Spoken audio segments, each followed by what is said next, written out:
Hello everyone, आशा करता हूँ कि आप सभी लोग ठीक होंगे। तो आज हम बात करेंगे अल जवाहिरी, जो कि अल कायदा का संगठन था। हाल ही में वो CIA के द्वारा अफगानिस्तान में मारा गया। तो देखिए, जो दुनिया के मोस्ट वांटेड आतंकवादी को ड्रोन से मार गिराने की US की घोषणा के बाद विशेषज्ञों का ऐसा दावा है कि आतंकवाद से निपटने के लिए उन्हें वैश्विक रणनीति की आवश्यकता होगी, जिसमें सभी राष्ट्र मिलकर सहयोग करें। तो देखिए, अभी US के सैनिकों को अमेरिका को छोड़े हुए 1 साल का भी समय नहीं हुआ कि राष्ट्रपति जो बाइडेन ने दुनिया के मोस्ट वांटेड आतंकवादी और 9/11 हमले के मास्टरमाइंड अल जवाहिरी को ड्रोन से मारने की घोषणा कर दी है। यहाँ यह घोषणा ऐसे समय में हुई है जब अफगानिस्तान पर एक तालिबान का ही शासन चल रहा है, जो कि पूर्व में एक आतंकवादी संगठन था। देखिए, अलकायदा का मास्टरमाइंड अल जवाहिरी मिस्र में जन्मा एक सर्जन था, जो ओसामा बिन लादेन का एक सहयोगी भी था। उसने ओसामा बिन लादेन की मृत्यु के बाद जो है अलकायदा की कमान संभाली।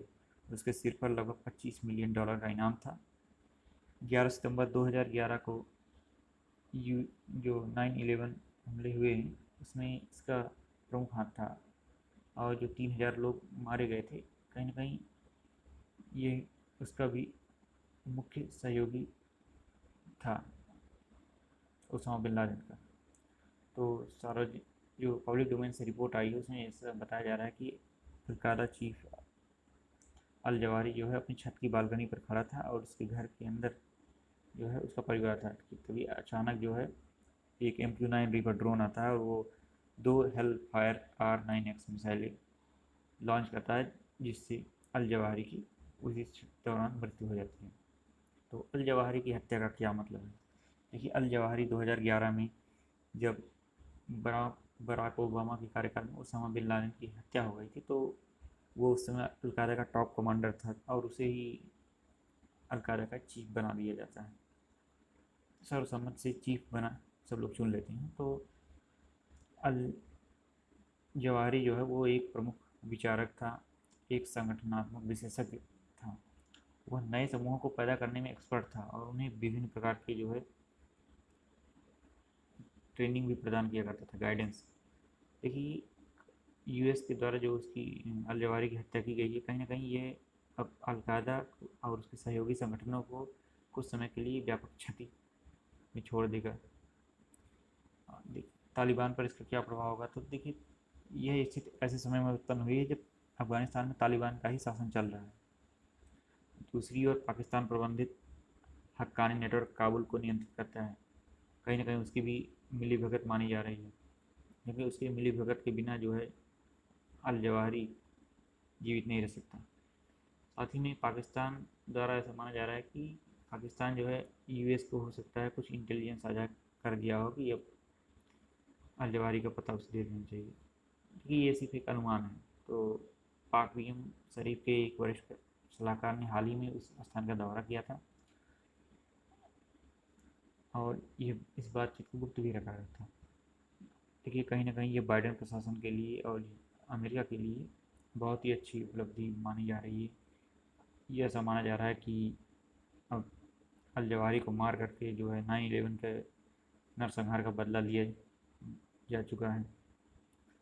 देखिए, अब स्थिति ऐसी है कि हम सभी को अधिक सतर्कता बरतनी होगी, क्योंकि जो जहाँ जहाँ आतंकवादियों की संख्या अधिक है, वो ऐसे स्थानों पर कोई टारगेटेड जवाबी कार्रवाई कर सकते हैं।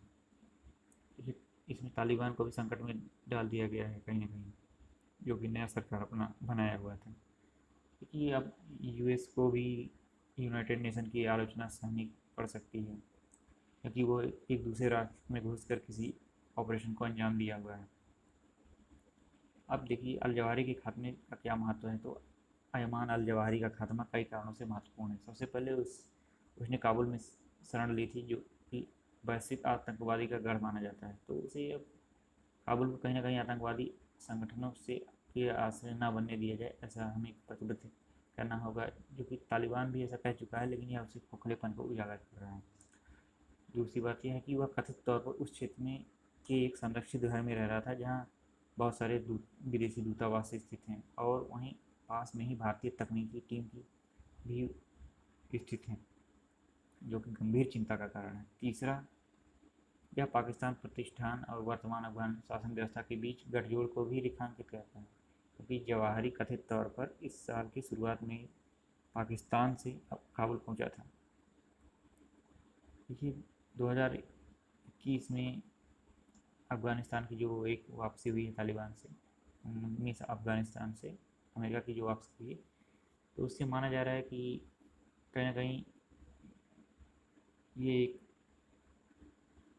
अफ़गानिस्तान के लिए क्षति भी है, क्योंकि एक आतंकवादी संगठन मारा गया, और एक लाभ भी है वहाँ की जनता के लिए कि हो सकता है कि कुछ आतंकवादी संगठनों में अब जो है दबाव आ जाए या कुछ उनके कार्य धीमे पड़ जाएं।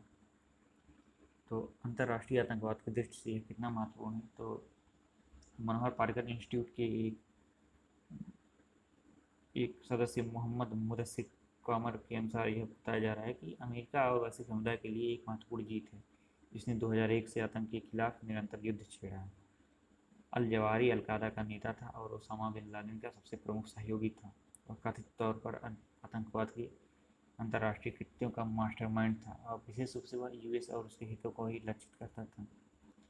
भारत के लिए इसका क्या लाभ हुआ, तो देखिए, जवाहरी का खात्मा भारत के आतंकवाद निरोधी जो प्रयास थे उसके लिए बहुत अच्छा प्रयास माना जा रहा है, क्योंकि इससे कुछ समय के लिए जो है कश्मीर में जो जिहाद छेड़ने और अपनी वीडियो को ऑडियो संदेशों के माध्यम से अल जवाहरी वहाँ के युवाओं को आतंकी नेटवर्क की ओर आकर्षित कर रहा था, तो इससे कहीं ना कहीं अब इस पर कुछ धीमा हो जाएगा। जो जो युवा जो आतंकी संगठन ज्वाइन कर रहे थे वो कहीं ना कहीं अब एक तरह से निराशा की ओर जाएंगे और वो आतंकवादी संगठनों से दूरी बनाएंगे। इस हत्या से अलकायदा की क्षमताएं और अन्य आतंकी नेटवर्कों के भी कम हो जाने की संभावना है। जिहादी आतंक का वैचारिक आधार, जिसे अलकायदा ने महारत हासिल की, जिसने अलकायदा ने जिहादी विचारधारा का वैश्वीकरण किया है और उसे जीवित और प्रासंगिक किया।